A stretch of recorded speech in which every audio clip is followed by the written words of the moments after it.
Assalamualaikum. Jumpa lagi dengan saya di channel obrolan Haris. Saya akan menceritakan kekaguman plus kekagetan biarawan atau rahib Katolik asal Italia bernama Odorico Matteusi saat melakukan perjalanan ke Nusantara pada tahun 1318 sampai 1330. Ia berkelana ke Sumatera, Jawa, dan Kalimantan. Di Sumatera, ia mengalami shock culture. Sementara di Jawa, ia terkagum-kagum dengan kerajaan Mekah. Simak yuk kisahnya. Sudah lama negeri Timur Jauh menarik bagi orang-orang Eropa. Dalam istilah Eropa, Timur Jauh atau bahasa Inggrisnya Far East adalah istilah yang digunakan untuk menunjuk wilayah Asia Timur, Rusia Timur Jauh, dan Asia Tenggara. Tentunya Nusantara masuk dalam istilah Timur Jauh ini. Kabar penjelajahan Marco Polo asal Venesia dan misionaris Giovanni da Montecorvino di abad ke-13 yang mencapai negeri Cina membuat banyak pihak penasaran dengan Timur Jauh. Adapun Marco Polo menjelajah Nusantara sekitar tahun 1260 hingga 1295. Ia melaporkan hasil perjalanan itu kepada Kaisar Cina Kubilai Han. Kisah petualangan Marco Polo ke Timur Jauh menginspirasi seorang biarawan asal Pordenone bernama Odorico Matteusi. Belakangan ia lebih tenar dengan sebutan Odorico da Pordenone. Petualangan Odorico ini berbeda dengan perjalanan misionaris Montecorvino. Montecorvino berangkat ke Cina pada tahun 1294 sebagai utusan Paus Nikolaus IV. Ia menjadi uskup di Peking. Sedangkan Odorico menjelajah Timur Jauh karena penasaran dengan wilayah yang kaya raya dengan rempah-rempah. Lebih ke misi pribadi ketimbang menjadi utusan Paus. Memang ada yang mengatakan ia diutus Paus untuk mendatangi Timur Jauh.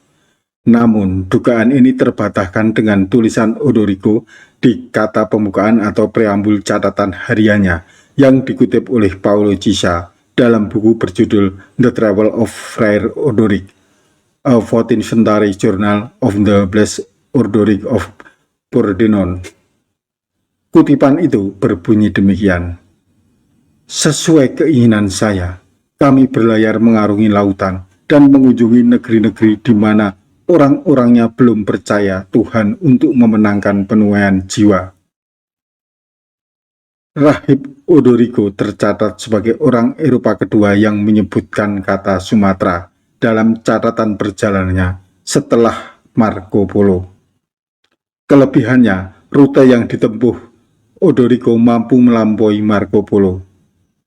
Odorico berangkat dari Venesia dengan tujuan Cina pertengahan tahun 1318.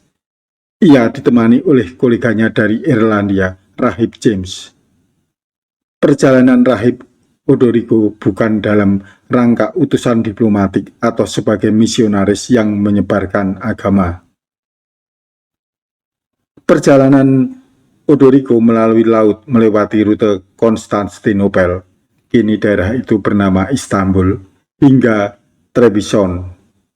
Lantas dilanjutkan melalui jalur darat dengan kereta kuda ke Persia. Kini Persia itu menjadi negeri Iran dan Irak.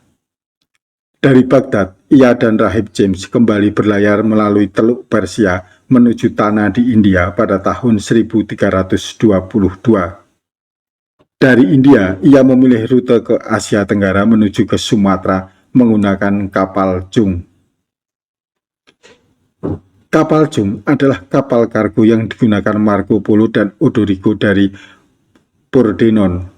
Kapal besar ini memang dikhususkan untuk mengarungi perairan Asia Tenggara. Tulis Sean Mackerel dalam buku berjudul Boat of the Watch From the Stone Age to Medieval Times. Sayangnya, Odorico dalam catatan perjalanan itu tidak menjelaskan secara detail di mana ia mendarat saat tiba di Sumatera. Akademisi University of Leeds, Marian of Doherty pada tahun 2006 dalam disertasinya berjudul Eyewitness Account of the Indies in the Late Medieval West, Reading, Reception, and Reuse menyebut Odorico menjejakkan kakinya di Lamori, Aceh. Saat itu wilayah tersebut dikuasai oleh Kesultanan Samudra Pasai. Pendapat berbeda disampaikan oleh sejarawan Inggris Philip Bowring dalam buku Empire of the Wind, The Global Role of Asia's Great Archipelago, terbitan tahun 2020. Buku ini diterjemahkan dengan judul Nusantara, Sejarah Asia Tenggara Maritim, terbitan tahun 2022. Philip Bowring mengatakan biarawan Odorico mendarat di Barus, pesisir barat Sumatera. Meski sulit untuk menyatakan pendapat siapa yang benar, namun keduanya sepakat di Sumatera inilah Odorico mengaku mengalami gegar budaya alias shock culture. Kemungkinan biarawan Odorico mengunjungi Barus. Dia tidak menyebutkan Muslim, tapi melaporkan banyak pedagang datang ke sana karena berlimpahnya hasil bumi. Dia mengatakan telah ditertawakan oleh orang-orang yang telanjang karena dia mengenakan pakaian, menyatakan adanya kanibal dan semua perempuan adalah milik bersama. Tulis Bowring mengutip catatan perjalanan Odorico. Yang harus dicatat, Bowring menyatakan itu hanya desas-desus yang diperoleh Odorico dan tak sepenuhnya bisa dipercaya. Setelah berkunjung ke Sumatera, Odorico berlayar lagi ke selatan dan mendarat di Pulau Jawa. Namun, masih samar di mana tepatnya ia mendarat. Hanya bisa dipastikan, Odorico menjejakkan kaki di wilayah Pulau Jawa yang masih dikuasai Kerajaan Majapahit, yang diperintah Raja Jayanegara atau Tribuana Tunggadewi yang berkuasa dari tahun 1309 sampai 1328. Melihat kemegahan Majapahit, Odorico benar-benar takjub. Ia menyebutkan istana Raja Jayanegara amat megah. Lantai dan tangannya terbuat dari perak dan emas. Ia juga menyinggung mengenai perdagangan rempah yang punya nilai begitu tinggi di negeri asalnya.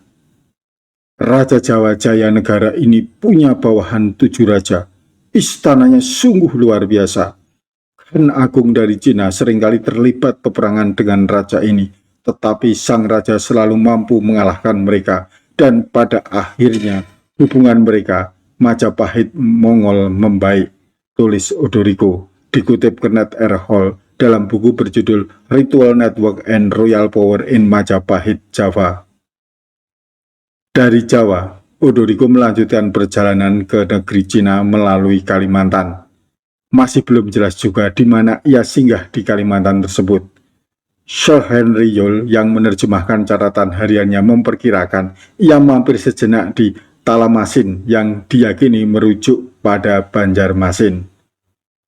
Odorico dari Pordenone mengunjungi pesisir Kalimantan dan melaporkan beberapa hal menarik yang lantas jadi perhatian di Eropa. Dalam catatannya, salah satunya menyebutkan sebuah tepung yang disebut tepung sagu yang bisa diolah menjadi pasta terbaik sedunia.